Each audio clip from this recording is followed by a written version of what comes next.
ठीक है, तो आपका स्टार्ट करते हैं फंडामेंटल राइट्स। फंडामेंटल राइट्स आपका आज आर्टिकल में कवर कराऊंगा आपका 23 से लेकर 30 तक। ठीक है, जिसमें आप जानोगे कि भाई राइट अगेंस्ट एक्सप्लॉयटेशन किस में आता है, या फिर फ्रीडम ऑफ रिलीजन किस कौन से आर्टिकल में आता है। ठीक है, और माइनॉरिटीज के लिए क्या क्या राइट्स हैं। ठीक है, तो इसमें सबसे पहले स्टार्ट करते हैं हमारा। ठीक है, आर्टिकल 23 और 24 जो कि आपका राइट अगेंस्ट एक्सप्लॉयटेशन।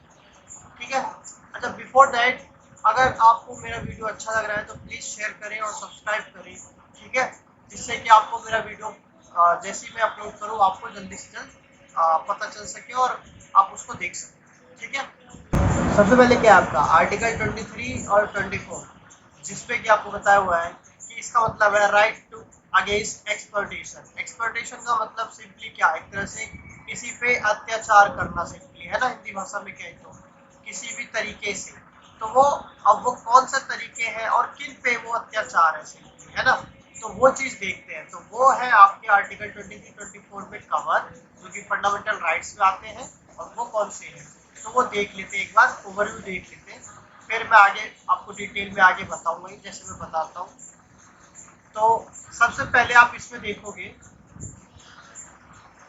कि आपका आर्टिकल 23 क्या है। आपका आर्टिकल 23 सिंपली यही कहता है कि prohibition of traffic in human beings and force labour. Simply जो भी ट्रैफिक, ट्रैफिक मतलब यहाँ पे ये वो ट्रैफिक मत समझना जो कि आपका रोड पे लगता है। ट्रैफिक मतलब सिंपली ह्यूमन बींग्स का सेल करना, मतलब खरीदना या बेचना, वो प्रोहिबिट कर रखा है। और फोर्स लेबर को भी एक तरह से गैर कानूनी बताया है, ये समझो। फोर्स लेबर सिंपली ये कहो कि इसकी डेफिनेशन में अभी जब डिटेल में समझाऊंगा तो उसमें आपको अच्छे से समझ में आएगा। तो फोर्स लेबर अभी इतना ही समझो कि सिंपली सेल और बाई करना of human beings and force labour prohibited है आर्टिकल 23 में। ठीक है, अब इसी तरीके से अब अगर आप आगे जानोगे जो कि आपका आर्टिकल 24 है, तो आर्टिकल 24 में आपका क्या है, सिंपली सी चीज है।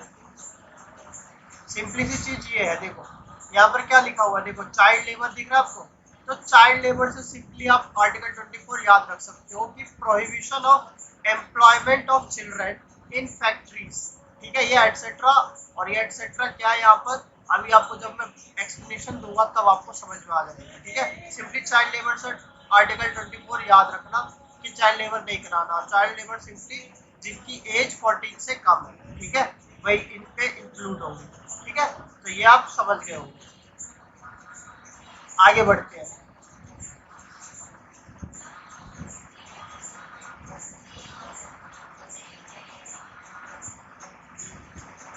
तो आगे में देख रहे हो यहाँ पर आपने आर्टिकल 23-24 तो कर दिया, राइट अगेंस्ट एक्सप्लॉयटेशन। अब फ्रीडम ऑफ रिलीजन किसमें मिलता है, right to freedom of religion. इसके लिए आपके पास देख रहे हो 25 से लेकर 28 है।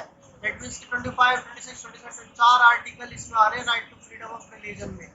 जिसमें कि आपका आर्टिकल 25 सिंपली गए freedom of conscience and free profession और practice propagation of religion. Simply ये इसमें यही बता रहा है कि हर एक इंडिविजुअल को अपना धर्म कैसे चुनने का और उस पर कैसे उसको धर्म को चलाना है या जो भी है। सिंपली एक तरह से ये एक इंडिविजुअल को चॉइस देता है अपना रिलीजन चूज करने का, और उसको कैसे क्या क्या करना है उसके रिलीजन के अकॉर्डिंगली जो भी करने की पूरी आज़ादी एक इंडिविजुअल को देता है। तो ये एक तरह से सिंपली कहो तो किसी इंडिविजुअल को फ्रीडम देता है अपना रिलीजन कैसा भी है जो भी है उसको चूज करने को, और गॉड से क्या क्या उसका रहना देना है वो चूज करने का। ठीक है, तो ये फ्रीडम ऑफ रिलीजन 25 वाला सिंपल।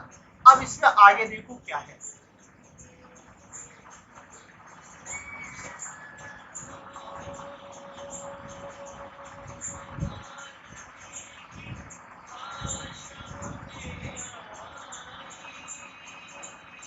तो आपका ये आर्टिकल 26 देखो। आर्टिकल 26 क्या कहता है, freedom to manage religious affair. तो रिलीजियस अफेयर सिंपली जो भी रिलीजन होंगे उनका ऑब्वियसली हर जगह आपने देखा होगा इंस्टीट्यूशन होता है। जैसे कि आप यहाँ पे देख रहे हो ये आनंद मार्ग है और ये रामकृष्ण मिशन है। ये हिंदू धर्म के अंदर इंस्टीट्यूशन फॉर्म किया जिसके थ्रू ये रिलीजियस अफेयर हिंदू धर्म का चलाते हैं। इसी तरीके से हर एक रिलीजन का अपना इंस्टीट्यूशन इंडिया में फॉर्म है, आप सर्च कर सकते हैं। तो ये सिंपली मैनेज करते हैं अपने रिलीजियस अफेयर इंस्टीट्यूशन फॉर्म करके, ठीक है। तो ये आपका मतलब एक कम्युनिटी बना ले कोई, और वो अपना सिंपली जो भी रिलीजन है उसका इंस्टीट्यूट बना के उसका जो भी देखना उठना होता है वो कर सकते हैं। सिंपली ये आपका आर्टिकल 26 बताता है, ठीक है। आगे फिर बताऊंगा, मैं इसका एक्सप्लेनेशन करूंगा। अब आगे बढ़ते हैं। फिर आपका आता है आर्टिकल, कौन सा आर्टिकल 27। तो आर्टिकल 27 क्या कहता है? Freedom from taxation for promoter physical.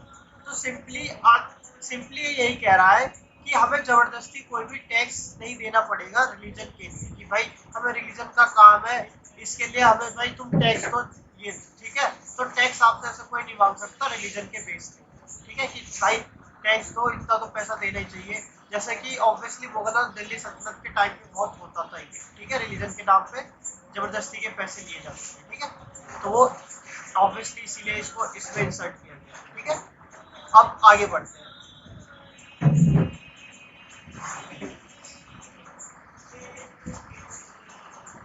तो आगे देख लो यहीं पर ही फटाफट, यहाँ पे आर्टिकल 28 क्या कहता है? Freedom from attend religious instruction.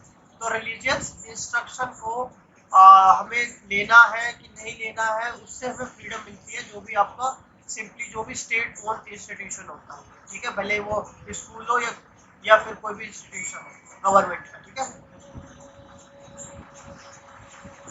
अच्छा, यहाँ पे गवर्नमेंट कहने का मतलब सिंपली आप स्टेट समझो, ठीक है, स्टेट।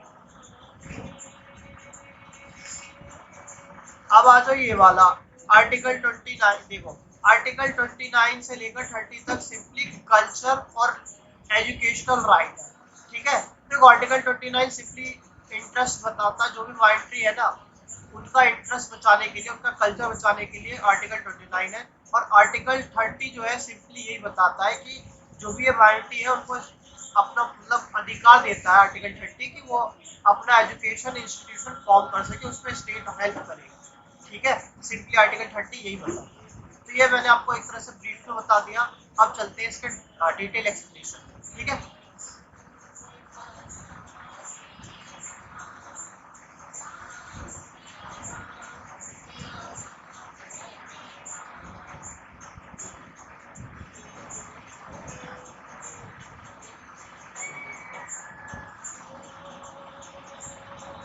ठीक है, तो लेट्स स्टार्ट विद आर्टिकल 23। तो इसमें देखो आपका क्या दे रखा है? Prohibition of traffic in human beings and force labour, और यहाँ पे लिखा हुआ है स्टेट और प्राइवेट, और यहाँ लिखा है अवेलेबल की स्पेलिंग थोड़ी सी मिस्टेक हो गई, तो यहाँ सिटीजन और नॉन सिटीजन लिखा है, इतनी सारी चीजें दिखती है।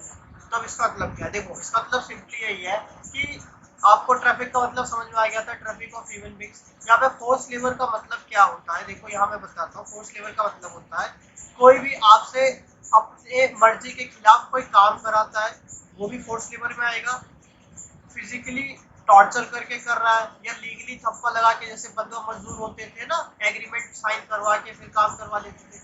या इकोनॉमिक सरकमस्टेंसेस, कहने का मतलब कि आपको जितना पैसा मिलना चाहिए, मिनिमम वेजेस जो होती है उससे कम पैसे देके आपसे काम करवा रहे हैं। लेट्स से कि आपका ऑब्वियसली मिनिमम जो है आपका 8000 है और आपको सिर्फ 4000 ही मिल रहे हैं, तो वो भी आपके एक तरह से इकोनॉमिक सरकमस्टेंसेस में आएंगे। तो ये है आपके एक तरह से फोर्स लेबर की डेफिनेशन। ये कह लो फोर्स लेबर सिंपली इस तरीके से डिफाइन किया गया है इसमें आपका फंडामेंटल राइट्स। अब बैगर में ये आपको बता रखा है, बैगर मतलब ये पूरा फोर्स लेबर। और भी कोई अदर वे के सिमिलर फोर्स लेबर होंगे तो ऑब्वियसली कोर्ट तय करेगी, ठीक है, कि क्या है वो फोर्स लेबर है कि नहीं है, ठीक। और ये अब ये सिटीजन और नॉन सिटीजन को मिलते हैं, यानी कि एक तरह से हर एक इंसान को। और ये फोर्स लेबर आप समझ गए। अब ये स्टेट करती है या फिर कोई सिंपल इंडिविजुअल करता है, मतलब कोई भी एक इंसान करता है ऐसा, तो उसके अगेंस्ट हम ये मतलब फंडामेंटल राइट्स वॉलेट होंगे। सिंपली इसके अगेंस्ट हम सुप्रीम कोर्ट जा सकते हैं, या फिर कोई स्टेट करे। तो ये आप समझ गए होंगे कि अगर स्टेट करे या फिर कोई इंडिविजुअल करे, दोनों के लिए। और बाकी ये दोनों को सिटीजन नॉन सिटीजन पे अवेलेबल है। और बाकी आप समझ गए होंगे फोर्स में, ठीक है। अब इसमें थोड़ा आगे बढ़ते हैं।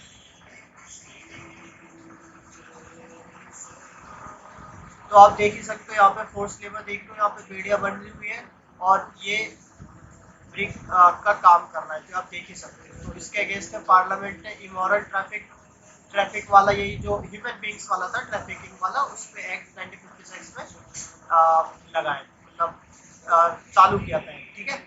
अब इस पे एक्सेप्शन यही है, सिंपली अगर कोई सोशल वर्क करती है स्टेट, मतलब स्टेट कहती है कि भाई सोशल सर्विस कुछ टाइप करना है जिसमें मिलिट्री की जरूरत पड़ेगी, मिलिट्री सर्विस है वो, और सोशल सर्विस है, तो ऑब्वियसली ये सारे काम स्टेट करवा लेती है, मगर इसके लिए स्टेट पैसे नहीं देती है। तो इसमें ऐसा आप नहीं कह सकते कि भाई फंडामेंटल राइट के थ्रू कि भाई काम तो करवा लिया और वेजेस तो दिए ही नहीं हमें इनको काम करवाने पे, मिलिट्री और सोशल सर्विस। तो ये आपको ध्यान रखना है कि इस चीज़ों में पैसे देने की जरूरत हमें नहीं है, ठीक है। तो ये एक्सेप्शन था इसमें कुछ, ठीक है। तो एक्सेप्शन आपको समझ में आ गया होगा, और क्या था आर्टिकल 23 वो भी समझ आ गया। आगे बढ़ते हैं।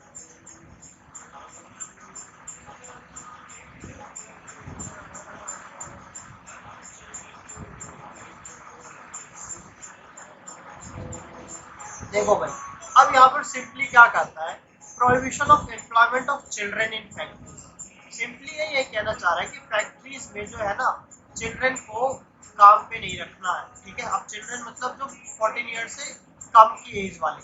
अब जैसे फैक्ट्री मतलब माइन हो गए, या फिर कोई भी एक हजार्डस एक्टिविटी जैसे लाइक कंस्ट्रक्शन और रेलवे वर्क हो गए, या फिर केमिकल फैक्ट्री हो गई, ठीक है। इन सब जगहों पे काम करने के लिए एकदम सख्ती मना है, ठीक है। अब अगर वो हार्मलेस और इनोसेंट वर्क है तो उसके लिए भाई एकदम राइट है, वो कर सकते हैं, ठीक है। उसके लिए कोई पाबंदी नहीं है। सिंपली जैसे कि कोई अच्छा काम कर रहा है, सोशल सर्विस करना है, पेड़ लगाना, किसी को खाना खिलाना, ठीक है, ये इनोसेंट वर्क हो गया। हार्मलेस मतलब किसी को नुकसान नहीं होता है इससे, ठीक है। वैसे काम जैसे घर पे करते हैं कोई काम, ठीक है, तो उसको आप मत जोड़ लेना कि भाई ये तो हमसे काम करवा रहे हैं घर वाले, ठीक है। तो ऑब्वियसली वो घर का काम है, हार्मलेस काम है, ठीक है। अब इसमें चाइल्ड लेबर में के थ्रू ऑब्वियसली गवर्नमेंट, जैसे उसमें आपने देखा था कि 1956 में इमोरल ट्रैफिक एक्ट लाया था, इसमें भी क्या क्या लाए, इसमें बहुत सारे एक्ट था, ठीक है। मतलब प्लांटेशन वाला वर्क भी लाए, ठीक है, क्योंकि ऑब्वियसली ब्रिटिश के टाइम से ही बहुत सारे वर्कर्स थे जो कि चिल्ड्रन भी करते थे। जैसे प्लांटेशन था आपका असम साइड में, ठीक है, तो वहाँ पे बहुत सारे बहुत देर तक काम करते थे, चिल्ड्रन को भी बहुत देर तक काम कराते थे। तो बहुत सारे लॉ ऑब्वियसली चेंज हुए, तो इतने सारे तो आप ऑब्वियसली बहुत सारे हैं, मगर मैंने मेन लिखा चाइल्ड लेबर के लिए ही जो मेन है। तो 1986 में आपका रेगुलेशन और प्रोहिबिशन, मतलब क्या रेगुलेशन होनी चाहिए और किन चीज़ों को मनाही रखनी है, तो वो आपका चाइल्ड लेबर 1986 में आया। फिर उन्होंने 2006 में गवर्नमेंट ने बैन कर दिया जो भी डोमेस्टिक सर्वेंट्स एज अ काम करते थे, जैसे कि ये आप देख सकते हो, इस अभी आपको फोटो दिखा हुआ, जिसमें कि टी शॉप पे काम करना, या फिर ये कह लो कि ढाबाज में काम करना, ठीक है, या फिर होटल्स में सिंपली काम करना। तो ये सारी जगह पे एक तरह से बैन कर दिया, ठीक है, 2006 में। तो ये आपको समझ में आ गया होगा। और बाकी फिर चाइल्ड लेबर 2016 में अमेंडमेंट किया, जिससे कि थ्रू लगभग 65 ऑक्यूपेशन, मतलब 65 ऑक्यूपेशन, मतलब 65 चीजें थी जिससे कि थ्रू इन्होंने चिल्ड्रन को एक तरह से कहा कि इस चीजों में चिल्ड्रन वर्क नहीं करेंगे, ठीक है। पहले आपका 2006 में कितने थे, सिर्फ 18, ठीक है। तो ये मेजर चेंज हुआ 2016 के अमेंडमेंट के थ्रू, ठीक है, चाइल्ड लेबर के जो एक्ट था, ठीक। अब इसमें आप सिंपली यही देखोगे, ये जो है ये आप देख सकते हो, इसमें आप इसमें देख ही सकते हो कि कितने लोग क्या क्या काम कर रहे हैं। यहाँ पे देख ही सकते हो भाई, ये यहाँ पे देख सकते हो, ये देख सकते हो, ये देख सकते हो, ये देख सकते हो। तो ये चाइल्ड के लिए एकदम बहुत ही मुश्किल काम है, एक तरह से चाइल्ड को ये सारी चीजें नहीं करनी है। तो ये चाइल्ड लेबर जो भी है, इसको आर्टिकल कौन सा आपका बताता है, आर्टिकल 24 कहता है कि भाई इसको नहीं करना, ठीक है। तो आपका आर्टिकल 24 समझ में आ गया। अब आगे बढ़ते हैं।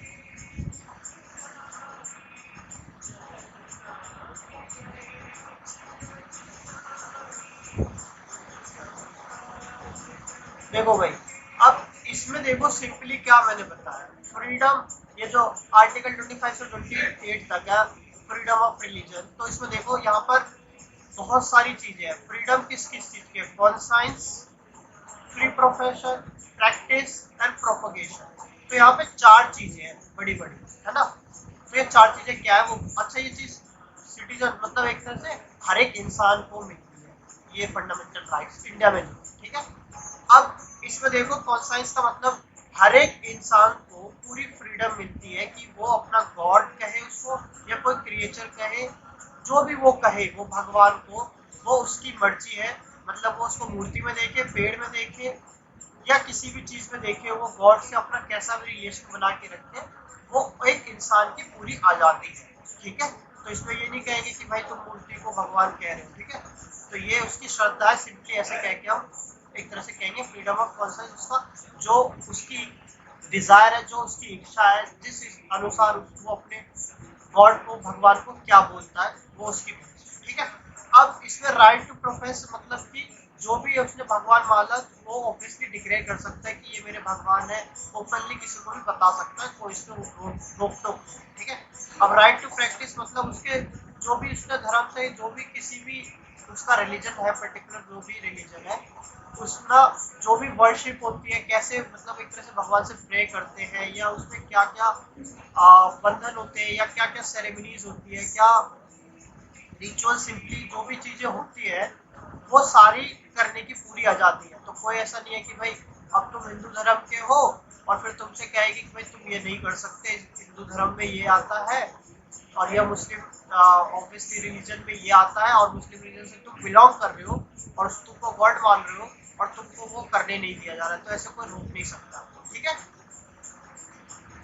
तो ये सिंपली प्रैक्टिस करने को देता है कि जो भी रिलीजन के अकॉर्डिंग जो भी रिचुअल्स और सेरेमनीज होंगी। ठीक है, सेरेमनी सिंपली जैसे कि किसी की बर्थ होता है, डेथ होती है, मैरिज होता है, तो क्या क्या रिचुअल्स फॉलो होते हैं, तो वो सारी चीजें। ठीक है, तो बाकी आप समझ ही गए।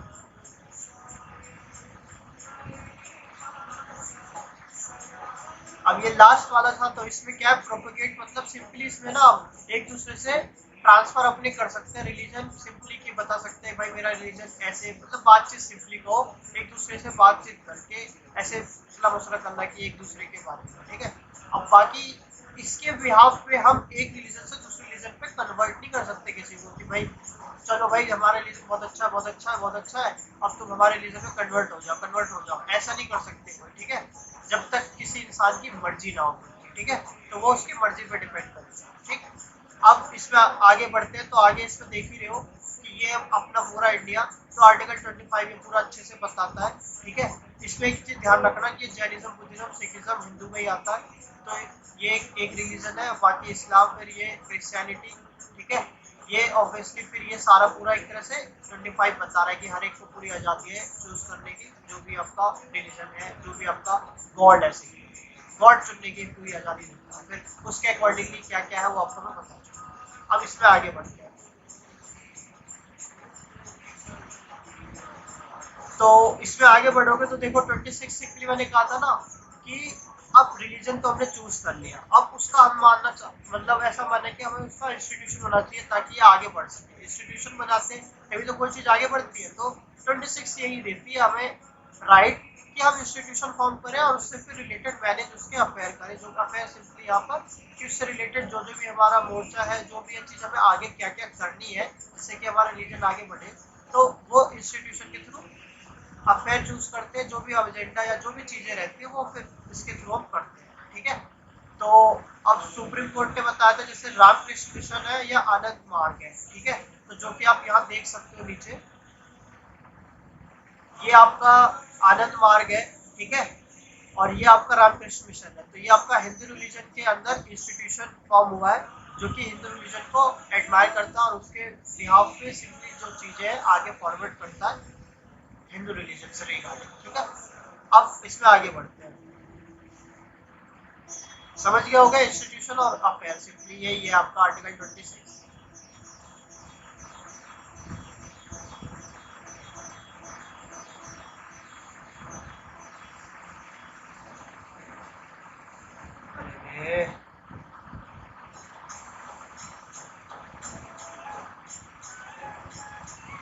क्या है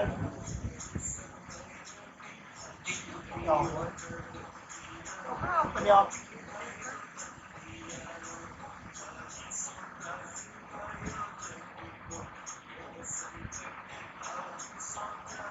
फिर देखो आपका कौन सा आर्टिकल 27 है। आर्टिकल 27 क्या है, freedom from taxation for promotion. Simply कोई भी रिलीजन को आगे प्रमोट करने के लिए अगर आपसे कोई पैसे मांग रहा है एज अ टैक्स की पैसे दो, तो वो आपको जरूरी नहीं है कि देने हैं, ठीक है। तो उससे आपको फ्रीडम मिलती है कि आप मत दो, ठीक है। जैसे कि आपका सिंपली मैंने बताया था कि आपका दिल्ली सल्तनत और मुगल के टाइम पे ऐसा होता था, जिजिया होता था और भी तरह तरह के टैक्सेस लिए जाते थे जो कि नहीं लिए जाएंगे अब, ऑब्वियसली ये आपको फ्रीडम देता है, ठीक है। अब यहाँ पे लिखा हुआ है स्टेट, और यहाँ पे लिखा मैंने public money for promotion maintenance of any particular religion wrong और टू ऑल रिलीजन।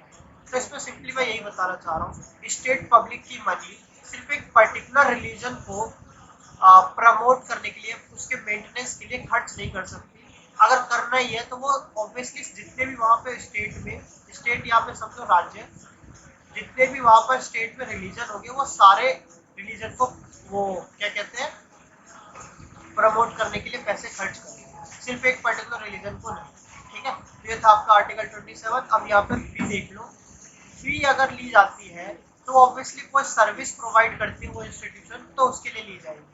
ऐसा नहीं कि भाई वो कहे कि हमें मेंटेनेंस चाहिए और अपना रिलीजियस इंस्टीट्यूशन जो हम बना रहे हैं, ये जो भी चीज़ बना रहे हैं उसके लिए आप ये इसके पैसे दो, ठीक है। वो सिंपली जो भी सर्विस प्रोवाइड करेगी, जैसे मान लो कि कहीं पे भी सर्विस प्रोवाइड होती है सूर रखने की या ड्रिंकिंग वाटर, लेस एग्जांपल ही दे रहा हूँ, या फूड प्रोवाइड या कुछ भी प्रोवाइड करने की सर्विस, तो उसके लिए पैसे लिए जाएंगे, ना कि मेंटेनेंस के लिए, ठीक है। एग्जांपल दिया फूड और ड्रिंक का, इसको आप ऐसा एग्जाम समझ मत लेना कि पैसे लिए जाते हैं, ठीक है। सिंपली एक एग्जांपल दे रहा हूँ, ठीक है, सर्विस प्रोवाइड जहाँ होगा, ठीक है। अब ये तो आपको आर्टिकल 27 समझ में आ गया होगा, आगे बढ़ते हैं। तो आगे बढ़ो, freedom of from attend religious instruction. तो इसमें क्या है, होली अब यहाँ पर देखो 4 केस है, ठीक है। 4 केस सिंपली ये है कि जो भी इंस्टीट्यूशन है वो कम्प्लीटली स्टेट मतलब संभालता है, ये समझ लो। और दूसरा इंस्टीट्यूशन है कि एडमिनिस्ट्रेशन तो स्टेट का है मगर उसको स्टेब्लिश और किसने किया, ट्रस्ट ने किया, ठीक है। अब तीसरा है जिसको रिकग्निशन स्टेट से मिली है, और चौथा है कि पैसे जो है रिसीविंग एड कहाँ से मिलते हैं, स्टेट से। बाकी चीजें सब कुछ कोई और ही चला रहा है, प्राइवेट होता है, ठीक है, ये कोई भी ट्रस्ट नहीं है। और इसमें रिकग्निशन सिर्फ स्टेट की अथॉरिजेशन है, जैसे कि स्टेट बोर्ड या कुछ ऐसा जैसा स्कूल होता है, ठीक है। तो ये रिकग्निशन का मतलब समझ में आ गया। अब हमें कम्प्लीटली फ्रीडम मिलती है कि मतलब वहाँ पर रिलीजन इंस्ट्रक्शन हम ऑब्वियसली वहाँ पर बिल्कुल ही नहीं मतलब अटेंड करेंगे, पूरी आज़ादी है कि भाई नहीं अटेंड करेंगे, वहाँ बिल्कुल ही मना है। तो वो अगर पूरा स्टेट का है चीज़, मतलब वो अगर पूरे गवर्नमेंट सिंपली स्कूल जो है या फिर इंस्टीट्यूशन है कोई भी जिसमें स्टेट का पूरा हाथ है, तो उसमें पूरा ही प्रोहिबिटेड है, ठीक है। और परमिशन सिंपली एक तरह से कहो तो ये जो आपका ट्रस्टी वाला पार्ट है उसमें परमिशन मिलती है, और वॉलेंट्री बेसिस पे आपका ये जो सी और डी वाला पार्ट जो मैंने समझा है, इसमें मर्जी है, अपनी मर्जी। और अगर माइनर है कोई, मतलब बहुत ही छोटा बच्चा है, तो उसके लिए ऑब्वियसली गार्जियन का वो चाहिए होता है, साइन कह लो या उनकी परमिशन चाहिए, तो ठीक है। तो ये आप आर्टिकल 28 समझ गए होंगे, ठीक। आगे बढ़ते हैं। देखो भाई आर्टिकल 29 क्या है, कल्चरल एंड एजुकेशन राइट 29 से 30। इसमें मैंने आपको क्या बताया था, protection of interest of minorities. अब माइनॉरिटीज सिंपली मैं बता दूं कि कॉन्स्टिट्यूशन में डिफाइन नहीं है कहीं भी, ठीक है। बस सिंपली ऐसा देखा गया है कि जो रिलीजियन और लिंग्विस्टिक बेसिस पे जो भी कम पॉपुलेटेड पाए जाएंगे सिंपली स्टेट के अकॉर्डिंग, तो उन्हें माइनॉरिटीज कहा जाएगा, सिंपली ऐसा है, बस डिफाइन कहीं नहीं है, ठीक है। अब ये सिटीजन सिंपली देखो, जो सिटीजन है जिनकी एक तरह से डिस्टिंक्ट अलग ही यूनिक लैंग्वेज है, उनका कल्चर उनका अपना ही ऑब्वियसली बहुत ही अलग है, तो उनको राइट दिया जाता है कि उनका जो भी कल्चर है उसको कंजर्व किया जाए ताकि उनकी कम्युनिटी बची रहे। सिंपली ये आर्टिकल 29 ये देता है। तो ये पूरा एक तरह से अच्छा डेफिनेशन या अच्छी चीज समझ लो कि यही पूरा बता रहा है आर्टिकल 29, सॉरी यहाँ पर आर्टिकल 29 क्या है, ठीक है। तो ये आप समझ गए होंगे। अब यहाँ पे लिखा हुआ है no citizen denied admission into any educational institution, जो भी स्टेट ओन्ड है, कौन से बेसिस पे, रिलीजन, रेस, कास्ट और लैंग्वेज के बेसिस पे किसी भी एजुकेशनल इंस्टीट्यूशन में एडमिशन लेने से स्टेट वाली जो भी गवर्नमेंट स्कूल है मना नहीं कर सकती, ठीक है। ये सारे बेसिस पॉइंट बता रखे हैं, ठीक है। तो ये आपको ध्यान रखना है, ठीक। कह देगी कि भाई तुम्हारी ये रिलीजन है हम तो जानते ही नहीं है, मतलब माइंड में वहाँ प्रेजेंट हो, और ये लैंग्वेज तुम्हारी हम तो जानते हैं हम तुम्हें क्यों ले, तो ऐसा नहीं कर सकते, ठीक है। ठीक है। अब इसके रिगार्डिंग तो हमने ये जान लिया कि आर्टिकल 29 सिंपली हमें राइट देता है कि भाई एडमिशन नहीं देंगे, और मतलब एडमिशन किन किन बेसिस पे नहीं होगा, और मतलब डिनाई नहीं करेंगे, सिंपली मना नहीं करेंगे, और राइट्स है इनके, इनको अपनी कम्युनिटी बचाने के। ठीक, अब आगे पढ़ते हैं आर्टिकल 30 क्या बोलता है।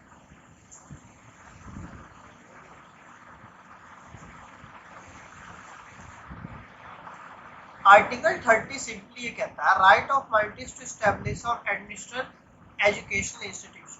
सिंपली ये कहता है कि जो भी ऐसे माइनॉरिटीज है उनको अपना इंस्टीट्यूशन या एजुकेशनल इंस्टीट्यूशन फॉर्म करने की आज़ादी है, मतलब बनाए और उसको एस्टेब्लिश करे और खुद ही चलाए।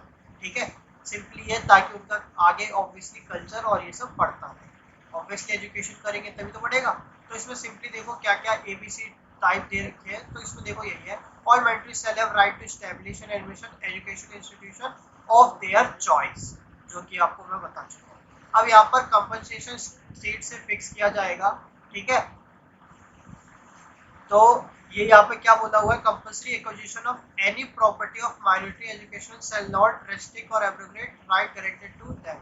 ठीक है, तो ऑब्वियसली ये ऐसा नहीं होगा कि भाई उन्हीं की प्रॉपर्टी छीन के उनको फिर दिया जाए। सिंपली एक तरह से जो भी होगा स्टेट प्रोवाइड करेगी उनको एक प्रॉपर तरीके से, जो भी होगा मेंशन कॉन्स्टिट्यूशन या लॉ जो भी होगा। ठीक है, अब आगे ये ऑब्वियसली पता होना चाहिए कि आपको 44 अमेंडमेंट जो था आपका, ठीक है, 1978 में, उसके थ्रू ये एक तरह से इस रिगार्ड में ये चीज़ें ऐड करी गई। ठीक है, ये वाली जो चीज़ थी। अब यहाँ पर आर्टिकल 31 भी हटाया गया, ये बात रिपीट हुआ यहाँ पर। ठीक है, जो कि आपको ऐसा याद भी हो गया होगा, राइट टू प्रॉपर्टी डिलीट हुआ था। ठीक है, 44 अमेंडमेंट के तहत। अब यहाँ पर ये लिखा हुआ है, guaranteeing A state shall not discriminate against any educational institution manage by A minority. तो ऑब्वियसली स्टेट जो है डिस्क्रिमिनेट नहीं कर सकती किसी भी एक अलग इंस्टीट्यूशन, जैसे कि मान लो कि यहाँ पे बहुत ही अच्छा एजुकेशन इंस्टीट्यूट है और यहाँ पे माइनॉरिटी वाले अपना इंस्टीट्यूशन खोलना चाहते हैं, तो ऐसा नहीं करेंगे कि भाई ये वाला बहुत ही अच्छा है, इसी में कुछ छोटा मांग दो। अगर ये चाहते हैं, यहाँ की चॉइस है भाई, बहुत सारी कम्युनिटी चाहती है बचाना, तो ये भाई स्टेट को ये करना पड़ेगा। ये नहीं कहेंगे कि भाई तुम इससे कुछ समझौता कुछ कर। ठीक है, तो ये यही बताना चाह रहा है। अभी मैं बता ही चुका हूँ, minority not define anywhere, right to educate their children in its own language. ठीक है, तो यही चीज़ है कि अपने लैंग्वेज में उनको पढ़ाने की पूरी वो है कि ऑब्वियसली सबसे पहले बच्चा अपनी मदर टंग ही जानता है, जो भी उसके मम्मी पापा सिखाते हैं। तो ऑब्वियसली जो माइनॉरिटी वाले हैं तो ऑब्वियसली उनके लिए तो यही वाली चीज़ बहुत अच्छी है ना। इसलिए मतलब ज़्यादातर चीज़ें देखा होगा कि वर्नाकुलर लैंग्वेज को ज़्यादा प्रायोरिटी दी जाती है प्राइमरी विंग तक, ताकि अपना बच्चा सही से सीख सके अपनी लैंग्वेज में। अब आगे बढ़े तो देखो, माइनॉरिटी एजुकेशन इंस्टीट्यूशन 3 टाइप के हैं, या तो वो पूरी स्टेट ऑन करे, ठीक है, या तो उसमें इंस्टीट्यूशन जो है institution that seeks only recognition हो, मगर पैसे स्टेट से ना मिले, पैसे ऑब्वियसली ट्रस्ट या कोई ऑब्वियसली प्राइवेट ओन करे। और तीसरा केस होगा जो स्टेट की तौर पे नहीं हो, मतलब स्टेट से ना हो, सिंपली प्राइवेट या ट्रस्टी कोई भी। ठीक है, 2 केस में स्टेट का कुछ पार्ट है। तो इसमें देखो क्या है, जो स्टार्टिंग के 2 पार्ट है, देखो स्टार्टिंग के जो 2 पार्ट है उसमें देखो सिंपली यही है कि उसमें सिलेबस, प्रिस्क्रिप्शन, एकेडमिक और डिसिप्लिन, साइटेशन, टीचिंग स्टाफ, वो सब ऑब्वियसली स्टेट की तरफ से होगा, स्टेट देखेगी, मतलब उसमें ये सारी चीज़ें देखी जाएगी जो भी स्टेट वाले हैं, ये दो है। ठीक है, तो इसमें इस तरीके से चीज़ें देखी जाएगी कि वहाँ के एकेडमिक स्टैंडर्ड क्या है, सिलेबस क्या है, साइटेशन क्या है। ठीक है, और जो तीसरा वाला जो प्राइवेट वाला है, तो उसमें क्या क्या चीज़ें लॉ देखी जाएगी कि भाई कॉन्ट्रैक्ट बेसिस पे होगा उसमें टीचर। ठीक है, लेबर लॉ मतलब स्वीपिंग वाले जो भी होंगे उसमें लेबर लॉ देखा जाएगा, फिर industry law, tax, economic regulation so on. तो इस तरीके से यहाँ पर चीज़ें देखी जाती हैं, जो आपका माइनॉरिटीज वाली चीज़ों में प्राइवेटली ओन रहता है और जो स्टेट वाला होता है। तो ये आप आर्टिकल 29 से आर्टिकल 30 तक आपको समझ में आ गया होगा कि कौन सा आर्टिकल चाइल्ड लेबर वाले में आता है, कौन सा रिलीजन में आता है, और किस आर्टिकल के थ्रू माइनॉरिटीज को राइट है अपना इंस्टीट्यूशन फॉर्म करने की। तो ये आपका फंडामेंटल राइट्स वाला ये वाला चैप्टर जो है, पूरा आर्टिकल जो समझाने का था 14 से लेकर 30 तक आपको समझ में आ ही गया होगा। अब मैं आपका इसमें जो आर्टिकल 32, 33, 34 है, 35, वो अगली वीडियो में डिस्कस करूंगा, जिसमें आपका और भी चीज़ें आएंगे, रिट्स और ये सब। तो अगर मेरा वीडियो आपको अच्छा लग रहा है तो प्लीज़ आप शेयर करें और सब्सक्राइब करें, ताकि मैं बहुत ही जल्द वीडियो लाता रहूँ इसी तरीके से।